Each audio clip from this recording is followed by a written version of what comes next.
Well, LCS is kicking off in just a couple days, but I'm joined right now at the end of my media day adventures for an interview with Chris Greeley, the commissioner of the league, with coverage brought to you by Alien. We're going to talk about things kicking off in just a short time. So, first off, Greeley, I mean, I guess you guys probably knew all along that you were going to be staying remote. You know, no chances of the studio opening ahead of summer, right? Yeah, I mean, we had a pretty good idea as we came out of spring split. 5, 6 weeks is not a lot of time to reopen all of society in a safe and manageable way. So we were planning as soon as we came out of spring finals to be fully remote for summer. Yeah, I mean, so in spring, you guys had basically 10 days to transition over to doing stuff online without, it was a sudden thing, right? Suddenly, okay, LCS is not happening this weekend. Now you've had basically this longer break to really prepare for doing the stuff. So I'm kind of curious, what, if any, things will we see that, perhaps you guys have been able to better prepare for broadcasting remotely?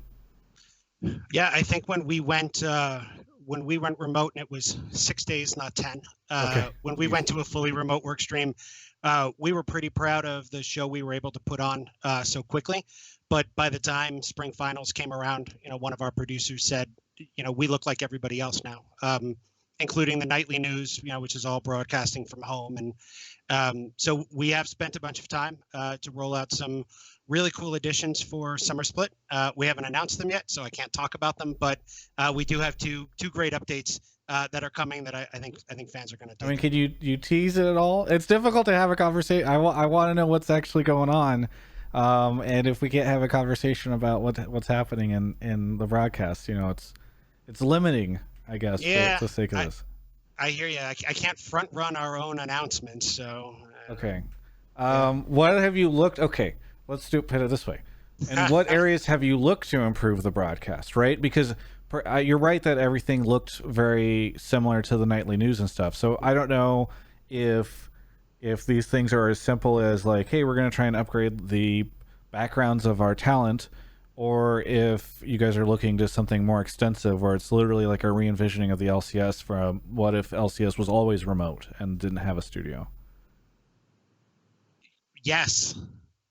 We're looking to we're looking for the broadcast to look a lot different when we come back. That's as much as I got for you. All right. You said in your State of the League yesterday, which is I think a shameful name to give it, but that that you guys had some new partners coming on, and I know you obviously can't talk about who those partners are yet either. But what has transitioning to this type of broadcast, not being able to do the big finals event, meant for your ability to, I guess, serve the partners you've previously had and perhaps get new ones? Yeah. First off, all of our partners have been really understanding about the state of the world. It's not like the shutdown only affected the LCS. So they're seeing it in all other parts of their business, and most of our sponsors are also sponsors of big conventional sports that have been shut down as well. So, to a large extent, I think our sponsors were happy that we were able to continue to bring the show to fans week in and week out. So we are providing them with visibility that maybe some of their other sponsorship opportunities were unable to do.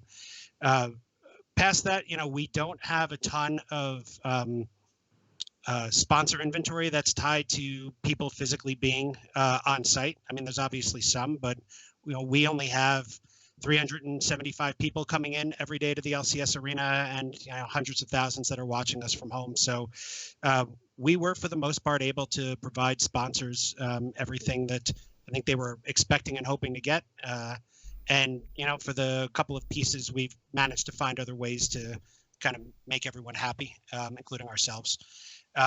From a new sponsor point of view, there were certainly conversations we were having with potential sponsors that we had to, either end it on our side or end it on their side as a result of COVID.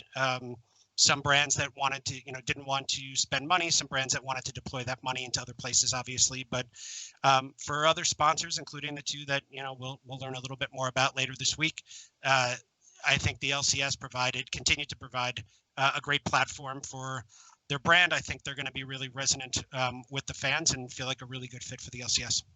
Overall, do you think that, you said that there were some conversations that had to end, but given that some of your partners perhaps have budget that was locked away and things that are no longer existing or whatever, do you think that, and of course, everything that's happened has been really unfortunate for the world globally, but has this been a detriment at all to the revenue opportunities for LCS, or do you think LCS is uniquely able to take advantage of people being at home more and watching stuff, remotely, and being an entertainment product that can continue to exist whenever others are not able to? I think we were really well positioned to continue to bring sport and competition to fans when most other leagues were not. And I think obviously from a sponsor perspective, right, there's a lot of value in that. Um, not having our live show, not being able to have folks on site, losing some of the spectacle from finals, as you mentioned, certainly was a detriment. But overall, I think we weathered the storm in a pretty good spot. Yeah. Do you think that this opens up more revenue opportunities, or it's about neutral, or decreases the opportunities for you guys? I think for every opportunity that may have gone away as a result of COVID, we've managed to find a way to replace it. Certainly, I think spending overall has slowed down due to COVID. I mean, we're in the midst of a recognized recession, and there's a lot of folks out of work, and there's a lot of brands that are pulling back on marketing expenses, or marketing spend. So, in that respect, we've certainly seen that slow down. But all things being equal, like we're not in a bad spot going into summer. Okay. Are you guys already thinking about what does finals look like? Presumably, there will not be a live finals. You guys are not investing any time into coming up with something like that. So, are you guys having those thoughts and discussions right now? Yeah, our events team is hard at work both on the 2021 slate when we get to sort of hopefully come back out to the world and see our fans again. But they are working hard on what finals can look like, understanding all the limitations, that we will likely be under when finals comes around, to provide some kind of experience that is upgraded from what we had in spring. Yeah. Is there anything that you think people need to know about how you guys are approaching the COVID stuff, or what the broadcast is like, or how this has affected, just any kind of message that hasn't really gotten out there yet? Um, you know, it's the very internally faced message that there's a lot of people who have been working really hard to make sure that the product that you're seeing, that the broadcast, that the content coming out around it is stepped up. I think ultimately when we lose the ability to have fans on site, when we lose the ability to have our big road show, we've tried to take a bunch of that, the resources that otherwise would have gone to those things, whether it be money or manpower, people power, and push them in a different direction to try to produce new and cool stuff for fans. So we really don't want Summer Split to feel like this kind of less than broadcast, because we're all stuck at home for most of it. We don't want people to think that they're only getting 40% or 50% of effort. I know the team has been working pretty much without break or vacation, trying to push through to make sure that we have something really compelling, and I hope that shows both from really cool content like the video we put out yesterday, launching the Summer Split, all the way through the content you'll see for the remainder of the week, and then going on through summer. I did an interesting interview with Pobelter earlier today where he mentioned that he felt it was really important to get back into the CLG training facility, but that the word he had gotten from the CLG staff was that it's illegal to do that right now. And then he said, but it's strange because he had heard other teams were practicing in their facilities already. And I did an interview with some members of Golden Guardians who said that they've been able to go in seemingly without any other staff in the office and practice there. Pobelter literally even called out, it's really frustrating. He feels like there's not much guidance there or understanding of the situation. He almost feels like having Riot say either to the teams or the players, like, here's what is allowed or permitted or what isn't. Like, he feels like there needs to be some sort of authority to step in that sort of explains the situation. I'm sure he hasn't personally asked you about it, but instead had the conversation with me in an interview first. Are you looking at the stuff? Do you feel like it's a situation where Riot should be thinking about whether or not players should be practicing in facilities, and are you guys providing any guidance to the teams on this stuff right now?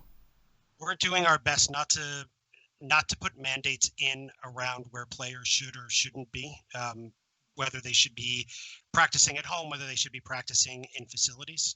Ultimately, I think those decisions really do come down to the team and the individual player.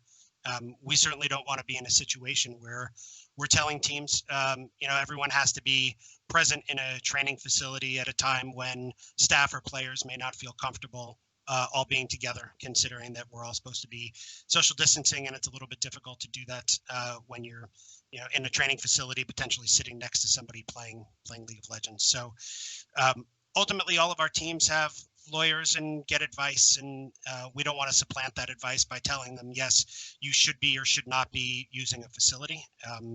So we're not providing that guidance. To the extent anyone asks what we're doing or for our opinion, we'll certainly offer it. But I don't think the league should be in a position to dictate to teams like sort of how they're running their business or taking care of their staff and players. Do you guys have? And I asked you this in the State of the League question section yesterday, but I know that wasn't recorded. Do you guys have any expectations on what Worlds will look like or whatever? And I know this isn't your team, but surely, as you're thinking about what does it mean to win summer finals, usually it means going to Worlds, and this sort of uncertain world. Are you talking to those guys? Are you thinking about it? Do you have any insight into what Worlds might look like or won't look like this year? Yeah, I don't have as you noted, right, the team that works on this is distinct from the LCS. I'm not sure where they are in their planning. I know that they obviously we all want Worlds to happen. At the same time, there's obvious safety concerns. There's governmental regulations all over the world about travel that could potentially impact. So that team has their hands full looking at all sorts of different scenarios. And I'm sure as soon as they have a little bit more to share, we'll all hear about it. But I don't have anything to offer past that would be illuminating. Okay. Uh, I guess switching away from LCS, my final question for you is: we've seen Valorant really blow up. I feel like right now it's got more of an esports presence than TFT or Runeterra does. Are you working on Valorant? Does that fall underneath you? Does your team handle that at all, or is this a separate team? No, there are folks on the North American team who also work on LCS who are splitting time and working on TFT and lore and Valorant. We do have the benefit for those 3 games of also working with a global team who's helping to structure things overall, and we're kind of fitting in and working on the pieces that affect North America. As games, if games grow, that always sort of been the way that Riot's looked at esports. If games grow, we'll certainly continue to build staff out to support whatever vision for esports kind of coalesces internally for each game. But yeah, it's super exciting for us to, as a team, to be able to shift from discussing the LCS to talking about who's running, TFT tournaments to talking about, Valorant tournaments that are going on and how we're going to roll lore out. So it's a fun world to be in right now. Well, I think you've been a great punching bag for League people who are frustrated with League in North America. Are you able to say that you, Chris Greeley, are in charge of Valorant esports, at least in North America? I think it falls within our team. I don't want to start waving a flag and be a punching bag for a bunch of other folks, but we have some great people who, like I said, also work on the LCS, who are spending a lot of time on Valorant, including myself. So ultimately, we're pretty hopeful that Valorant is going to be the game we all think it can be. Have the kind of growth that we think it's going to have, and be the kind of compelling esport that it looks like it's going to be right now. trying to think if there's anything else to discuss a start ahead of the split. I guess the Friday night shift. So presumably there's an expectation Friday will be better for stuff than Monday. How married are you guys to Friday? Because my kind of prediction is if you guys don't see a decent viewership bump on Friday, we would see next week or next year stuff shift back to Saturday and Sunday. Obviously you made a change perhaps because the viewership wasn't where you wanted it to be on Monday. So what are the chances that this Friday thing is more of just like a trial ahead of next year? Or, should we just expect for the foreseeable future, LCS is a 3-day-a-week venture? I think that, I don't know how married we are to Friday as a day. Right now, we certainly think it's the best option for a third day. We do believe that a third day is important. It's just a matter of trying to get it right. Clearly, we didn't get it right with Monday Night League. I think we boxed out a lot of East Coast viewers. I think we boxed out all of the European viewers. And while we're still starting a little bit later on Fridays than European viewers would like, between it being on a Friday and having a rebroadcast Saturday morning before the LEC kicks off to allow you to kind of roll in, we think we should be able to serve that community a little bit better. So we are expecting that Friday is certainly going to perform better than we saw on Mondays. At the end of the day, I think there's a lot of people who want to watch more league and who may not want to devote 5 hours to it on a Saturday and 5 hours to it on a Sunday. If we can find ways to chop those games up and spread them out a little bit more, so people that want to spend the 2 hours with us at a block can do so and ultimately watch more games live than have to watch in VOD or highlights. I think that's our preference, but we're not immovable, as we sort of showed on the Monday night thing. So we'll spend a lot of time looking at Friday night. I think you're going to see a lot of differentiation between what Friday looks like and what Saturday and Sunday look like. We did a little bit of it last split on Monday Night League, but certainly have more planned for Friday. We want Friday to feel like a party, where Saturday and Sunday feel a little bit more serious and sport-like. So we'll see how all of that lands. Hopefully fans love it. If they don't, or folks still don't tune in, we'll certainly look to figure out whether that means we differentiate Friday more, whether we move the time. But ultimately, I think for now, we're pretty committed to sticking with 3 days. But again, we'll see how it goes. I could be doing an interview with you in 10 weeks where I tell you well, we gave Friday a shot and it didn't work, but hopefully we're having the opposite discussion. Hey, Friday is a raging success. Are you thinking about adding a fourth day into Thursday? Well, I mean, that would be terrible, but if you just for your interview schedule. Yeah, for my interviews, but I also think, I know that some of the international or the other leagues do 4 days a week, but I feel like, I have been, I think, vocal about my expectation that as much as I liked Monday Night League, and actually it was personally good for me because Hotline League performed really well as a way for Bud Light League Lounge to come out of, but it does feel as though viewership seems usually best concentrated into big blocks of time, and so that's why I've always kind of suspected that Saturday and Sunday will outperform. I just think it's interesting because if you guys are truly committed to the 3-day thing, you're running out of options because you can't, a Tuesday night, Wednesday, or Thursday night league probably not going to do quite well, and you've done Monday and Friday, so it's just I'm fascinated to sort of see where you guys go from this. So, other than that, anything you want to say to any of the folks who are going to be tuning back into LCS when it kicks off in just a couple days? Well, I hope you enjoy what you see. For everybody else who's not planning to tune into the LCS, I would suggest that you do, because I think the split's going to be super exciting. There'll be lots of great new visuals in the broadcast to enjoy, and I think it's going to be a really fun split. So new visuals. That's the updated thing. Well, I told you that the broadcast is going to look different. I think that's a broad enough statement to kind of cover most things, isn't it? How different? Different. Great. I mean, how do you quantify different? Different. Not the same. Are you announcing the changes before the broadcast hits? I'm just curious if I ever release this interview and then it will be old news where you'll have been beating around the bush because some post went up on lawesports.com. Yeah, I actually have no idea if we're planning to announce it or if we're just going to drop it on broadcast. Okay. I know that I don't think it's going to be on the Academy broadcast on Thursday or on Academy Rush. Okay. So Although Academy Rush has some updated visuals too, so good Great. stuff there. All right. Anyway, I don't know what updated visuals mean. It could just be a different logo. So I guess we'll have to find out whenever everything kicks off. Thanks so much, Greeley, for the interview. For everyone else, you can check out the rest of my coverage of all things esports right here on my YouTube channel. Hello. It has been an interesting quarantine, but I've got to tell you, I'm very happy that I've got Alienware to provide me with an amazing computer so that I could just play games endlessly while being stuck in my apartment. Thank you to them and DraftBuff for sponsoring this video. But I gotta say, go check out alienware.com/Travis. There's a link in the description below, and use Travis 10 off Q2. That's right, we added Q2 at the end of it just to make sure you're still paying attention.